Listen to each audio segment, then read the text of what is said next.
Hello beer tubers and welcome to another beer review with me, Peter, the Master of Hoppers, today joined by Henrik, the General of Goethe. Yes, and we're drinking some West Coast IPA today from Too Old to Die Young.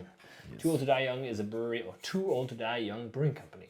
It's a brewery in Denmark, in Sønderborg, and Kim, who is, I think now head brewer, was kind enough to send me a couple cans. He sent me their VHS Forever, which is one of the highest rated Danish double IPAs, hazies.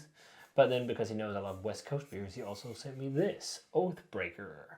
So it's a modern West Coast double IPA on 8%. And what does that entail? Well, it entails what we've talked a lot about on the channel with the slice beers and North Park beers and like these West Coast IPAs that are really pale, really bright in color.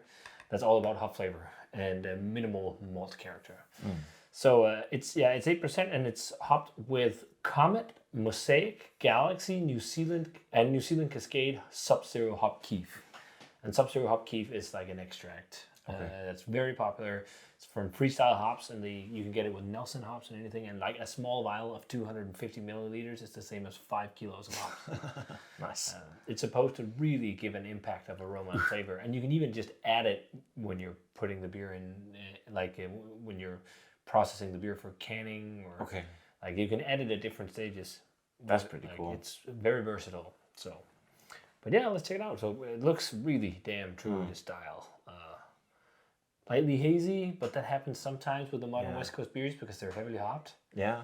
But pin bright. I mean, it's much more pale than Oktoberfest beers. Yes. They look a bit like urine. This just look like almost like pale lager. Yeah, but with kind of a slightly green hue to it as well. Yeah.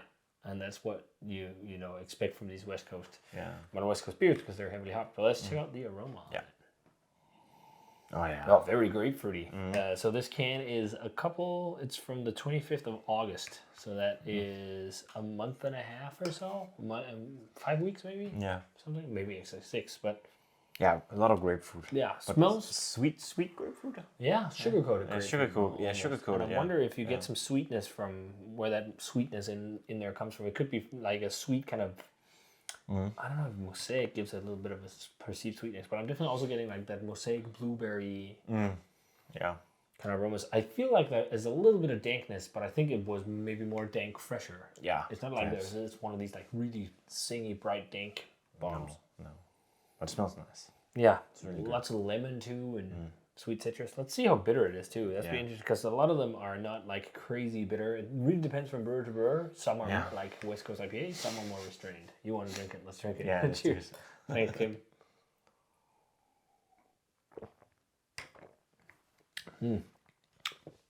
Yeah. Very nice. Such a crusher. This does not drink like an 8% beer. Is this 8%? Yeah. Okay. It drinks like 6, 5. Maybe 6 because it's got like you can feel it's a bigger beer because it's got a full body. Yeah. Really nice dry bitter finish. Yeah. I think I would have loved it more fresher. I think it's something is really good, but it doesn't have that like effect right now. No. And I think that's just because of the age of it. But really nice. Yeah. I mean, when you say it, I mean you can taste that it has quite a good high ABV as well, because it also does have some slight sweetness to it. Yeah, as well. Yeah. I think the flavor. Nice. Yeah, I think the flavor follows through a lot. Lots of grapefruit, sweet citrus, a little bit of that blueberry kush. There's also some pine and some resin and whatnot. You feel that like bitter, resiny kind of aftertaste, which is a bit more like classic West Coast.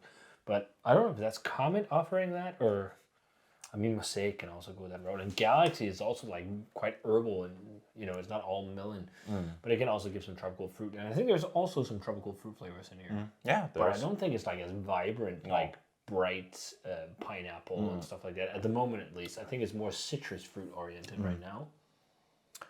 Yeah, it's quite citric. Actually, it might be a bit of pineapple and passion fruit, but it's a lower.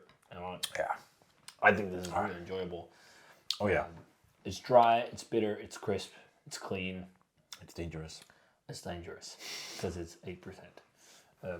Yeah, I like it. I think it's really good. Like straight 90. I think I would like it more if it had more aggressive, bursting hop flavors. Yeah. And maybe also I'd like it more if it was a single IPA. Yeah. You can drink. I prefer West Coast IPAs to be singles most of the time. Yeah, because to me, I miss a bit of a bit more dryness to it. I can see that. It's still dry, but it has more of a sweetness. But you also get sweet hop flavor with the process when you make these. So I think it's probably finished quite dry in terms of fermentation. I think a lot of it's perceived sweetness. It might be because of the full-bodied. Like it coats the inside of your mouth pretty well. But it feels crisp and light. So I'd imagine it's fermented down to like 1.8 maybe or 2.2 Plato. It's really a dry beer. But what's funny is a lot of people will critique that as well. A lot of people want it to be more full, but that's not the point of these beers. They should be crisp like lagers, kind of, really. Yeah, almost. Like West Coast IPAs are really nice and crisp with the modern ones. Whereas like the old school ones maybe would have been a little bit more oily with hop oils and also caramel malts and whatnot. But yeah, what do you think? Yeah, something in that ballpark, 90. Yeah. I think it's really enjoyable. I think it's definitely, like the first one they did with Fanner I reviewed, which was nice as well, but this is definitely more my jam. But I think I'd love it more if it was fresher. Yeah. And if like people like the taste of real classic West Coast, I think they'll dig this a lot as well because there's a lot of that as well. So yeah, really nice. So if you guys had a chance to try Oathbreaker from Too Old to Die Young, let us know what you thought of it. Really nice stuff. And I'm not just saying this because Kim sent it. Kim is a very good brewer, and he did Hops and Haze, which is a homebrew project. I've reviewed some of his homebrews. He also went commercial for a bit. So yeah, we always speak our minds. That's how you gotta do it. And you guys know we love these crispy boys from the West Coast, even though it's not from the West Coast, it's from the south of Denmark. As always, guys, remember to comment, subscribe, check out the Facebook fan page and Twitter and Instagram. Give the video a thumbs up if you enjoyed it, and ring the bell for future notifications about videos. And we're gonna say cheers. Cheers. And see you guys in another video review.